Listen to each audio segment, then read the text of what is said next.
శుక్లాం బ్రహ్మ విచారసార పరమాద్యాం జగద్వ్యాపినీం వీణా పుస్తకధారిణీం అభయదాం జాడ్యాంధకారాపహాం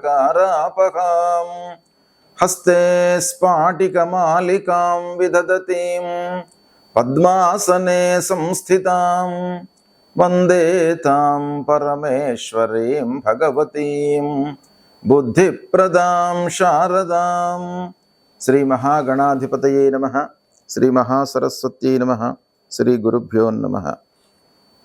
2024వ సంవత్సరము అక్టోబర్ మాసంలో సింహరాశిలో జన్మించినటువంటి వారికి గోచార ఫలితాలు ఎలా ఉన్నాయో తెలుసుకుందాం. సింహరాశి వారికి ఈ అక్టోబర్ మాసంలో సూర్య భగవానుడు ద్వితీయ తృతీయ స్థానాలలో సంచరిస్తున్నాడు. అంటే ద్వితీయ స్థానం ప్రతికూలంగా ఉంటుంది, తృతీయ స్థానము అనుకూలంగా ఉంటుంది. అంటే 16వ తారీఖు వరకు ప్రతికూలంగా ఉంది సూర్యుని యొక్క సంచారము, 16 తర్వాత అనుకూలంగా ఉంది. సూర్యుడు 50% బాగున్నాడు.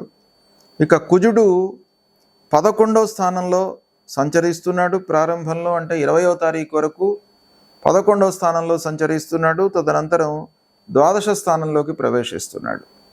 అంటే కుజ భగవానుడి యొక్క అనుకూలత 70% ఉంది. ఇక బుధుడు 2-3 స్థానాలలో సంచరిస్తున్నాడు, అనుకూలంగా ఉన్నాడు. గురు దశమ స్థానంలో ప్రతికూలంగా ఉన్నాడు. శుక్రుడు 3-4 స్థానాలలో అనుకూలంగా ఉన్నాడు. శనైశ్వరుడు 7వ స్థానంలో ప్రతికూలంగా ఉన్నాడు. రాహువు ముఖ్యంగా 8వ స్థానంలో సంచరిస్తున్నాడు. ప్రబల ప్రతికూలమైనటువంటి సంచారం ఇది.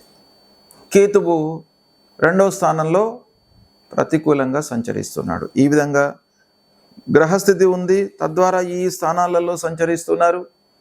కనుక ఓవరాల్గా మనం చూసినట్టయితే మెజారిటీ ముఖ్యమైనటువంటి గ్రహాలు రాహువు, కేతువు, శని, గురువు, ఈ 4 ప్రధానమైనటువంటి గ్రహాలు ప్రతికూలంగా ఉన్నాయి. కాబట్టి ప్రతికూలత ఎక్కువగా ఉంది. అయితే మాసవారీ ఫలితాలపై ప్రభావాన్ని చూపించేటువంటి గ్రహాల లోపల 75% బాగుంది. కాబట్టి తాత్కాలికంగా కొన్ని మంచి పనులు జరిగేటువంటి అవకాశాలు ఉన్నాయి. కొన్ని విషయాలలో మీకు సత్ఫలితాలు కలుగుతాయి. అయితే కొన్నింట ప్రతికూలం ఉంది కనుక వాటిని ఐడెంటిఫై చేసి ఏ కార్నర్స్ లోపల మనకు ప్రతికూలత ఉంది దానిపైన మనం మనసు నిలిపి శ్రద్ధ ఎక్కువ కనబరిచి ఎఫర్ట్స్ ఎక్కువ పెట్టాలి. ఇక ఉద్యోగస్తులకు 3-4 వారాలు బాగా కలిసి వస్తాయి.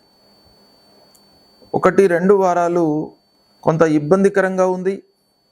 మొదటి 2 వారాలలో ఉద్యోగస్తులకు తోటి ఉద్యోగులతో కలహాలు, హైయప్స్తో అంటే అధికారులతో ఇబ్బందులు, మీ పనితనానికి గుర్తింపు లేకపోవడము, మీరు విమర్శలకు గురి కావడము, మీరు ఎంత పని చేసినప్పటికీ మీ నైపుణ్యానికి గుర్తింపు లేకపోవడం మూలకంగా ఇబ్బందులు ఎదుర్కొనేటువంటి అవకాశాలు బాగా ఉన్నాయి. కనుక ఉద్యోగస్తులు ఆఫీసులో జాగ్రత్తగా ఉండాలి. సాఫ్ట్వేర్ రంగంలో ఉన్నటువంటి వాళ్ళు పనిపైన మనసు నిలపాలి. ఏదో అన్యమనస్కంగా పనులు చేసినట్టయితే మీకు సత్ఫలితాలు ఉండవు. ఇక మార్కెటింగ్ రంగంలో ఉన్నటువంటి వారికి మట్టుకు కొంత కలిసి వస్తుంది. ఏజెన్సీస్ తీసుకొని వర్క్ చేస్తున్నటువంటి వాళ్లకు, వ్యాపారస్తులకు, డిస్ట్రిబ్యూటర్స్కు, తర్వాత ఈ మెడికల్ సైడ్ ఉన్నటువంటి వాళ్లకు, కళాకారులకు, ఇలాంటి వృత్తి లోపల ఉన్నటువంటి వాళ్లకు కలిసి వస్తుంది. ఇక అన్నదమ్ముల మూలకంగా కలహాలు కనబడుతున్నాయి. జ్ఞాతుల మూలకంగా, పాలివారి మూలకంగా, సరే సహజంగా పాలివారి మూలకంగా మనకు ఇబ్బందులు ఉంటాయి గ్రహస్థితితో సంబంధం లేకపోయినప్పటికీ. అయినా కూడాను కొన్నిసార్లు ఏమవుతుందనంటే వారి మూలకంగా కూడా మనకు మంచి జరిగే అవకాశాలు ఉంటాయి. అయితే ఇప్పుడు అన్నదమ్ములు, బంధువులతో కొంత జాగ్రత్తగా ఉండడం మంచిది. చిన్ననాటి స్నేహితులు, మనతో కలిసి చదువుకున్నటువంటి వాళ్ళు ఇంటికి రావడం మూలకంగా ఖర్చులు విపరీతంగా పెరిగే అవకాశాలు ఉన్నాయి.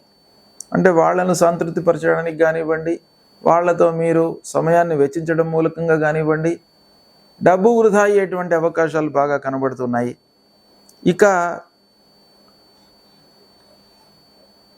పారిశ్రామికవేత్తలకు 3-4 వారాలలో మిషనరీల మూలకంగా ఇబ్బందులు, యాజమాన్యానికి పనివారికి అంటే కార్మికులకు యాజమాన్యానికి కలహాలు, మనోవైషమ్యాలు కలిగేటువంటి అవకాశాలు బాగా కనబడుతున్నాయి. అనవసరమైనటువంటి తగాదాల మూలకంగా కొన్ని పనులు నిలిచిపోయే అవకాశం కూడాను కనబడుతుంది. ఇక 1-2 వారాలలో వ్యాపారం మట్టుకు సంతృప్తిగానే ఉంటుంది. చివరిలో ఖర్చులు పెరుగుతాయి.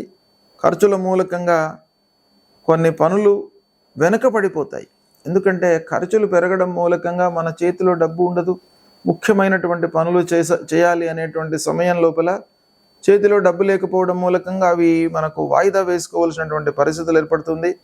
కోర్టు వ్యవహారం మట్టుకు మీకు బాగా అనుకూలిస్తుంది. ఉద్యోగ ప్రయత్నాలు తాత్కాలికంగా సాఫల్యం అంటే తాత్కాలికంగా ఉద్యోగం లభిస్తుంది మీకు. అయితే పర్మనెంట్ ఉద్యోగం కొరకై, పర్మనెంట్ ఆదాయం కొరకై స్థిరంగా మీకు డబ్బు రావడము పైన మీరు మనసు నిలపండి. ఇక రుణభారం పెరగకుండా చూసుకోవడం చాలా మంచిది. వృత్తి లోపల కొంత అసంతృప్తి కనబడుతుంది. ఈ విధంగా ఫలితాలు ఉన్నాయి. అయితే ఈ ఫలితాలు ఇలా ఉన్నప్పటికీ మీరు మానవ ప్రయత్నంగా కొన్ని చేయాలి. అయితే గ్రహస్థితి, ఏ గ్రహాలు మనకు ప్రతికూలంగా ఉన్నాయి అనేటువంటి విషయాన్ని చెప్తాను.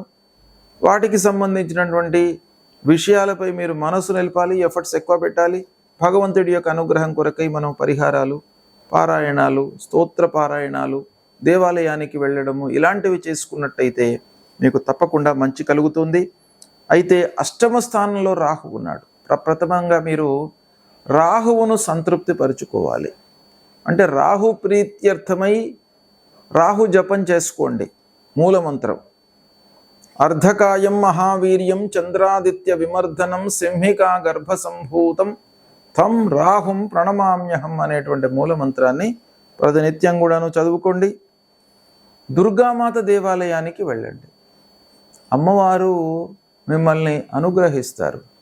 రాహు మూలకంగా మనకేంటంటే మతి స్థిమితం లేకుండా చేస్తుంది. అంటే అనవసరమైనటువంటి ఆలోచనలను మనస్సులోకి తీసుకువస్తుంది.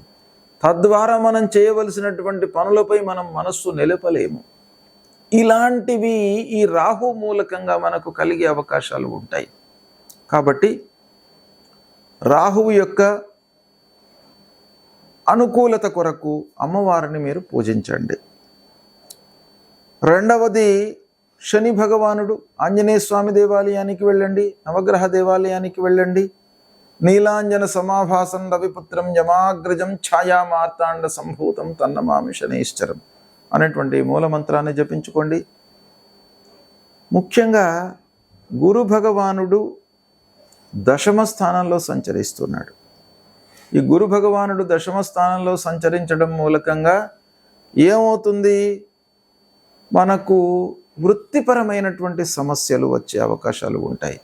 అది కూడాను పంచమాధిపతి దశమంలో ఉన్నాడు. కొంతవరకు మీకు అనుకూలిస్తుంది. అయినప్పటికీ వృత్తి లోపల మీరు ఎక్కువ ఎఫర్ట్స్ పెట్టాలి. ఆ వృత్తి లోపల మీరు పరిపూర్ణత, లాభము జరగడానికి గురుదేవులను మీరు ప్రార్థించండి.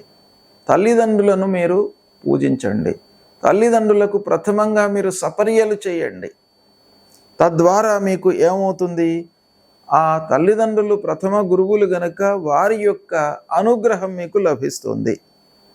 ఇది చేసినట్టయితే ఈ పరిహారం మూలకంగా మీకు శుభ ఫలితాలు కలుగుతాయి. ఇక విఘ్నేశ్వరుణ్ణి పూజించండి. ఆటంకాలు కనబడుతున్నాయి. 2వ స్థానంలో అంగారకుడు, ద్వితీయ స్థానంలో సూర్యుడు. వీటి మూలకంగా ఏమవుతుంది, పనుల లోపల ఆటంకాలు మనకు తెలియకుండా ముందుకు వస్తాయి. మనం ఎంత ప్రయత్నం చేసి పకడ్బందీగా ఆ ప్రణాళిక వేసుకొని ఆ కార్యక్రమాన్ని ప్రారంభించినప్పటికీ ఏదో రకమైనటువంటి ఆటంకాలు ముందుకు రావడము, తద్వారా ఆలస్యం జరగడము ఇవి కలుగుతాయి. కాబట్టి విఘ్నేశ్వరుణ్ణి పూజించండి. శంకరుని దేవాలయానికి వెళ్ళండి. ఆ పంచాయతనం ఉంటుంది. శంకరుని దేవాలయం లోపల శంకరుడు, పరమేశ్వరుడు, గణపతి, అమ్మవారు, నాగేంద్రుడు, ఆదిత్యుడు, విష్ణువు అన్నీ భగవత్ స్వరూపం లోపల మనకు ఉంటారు అక్కడ.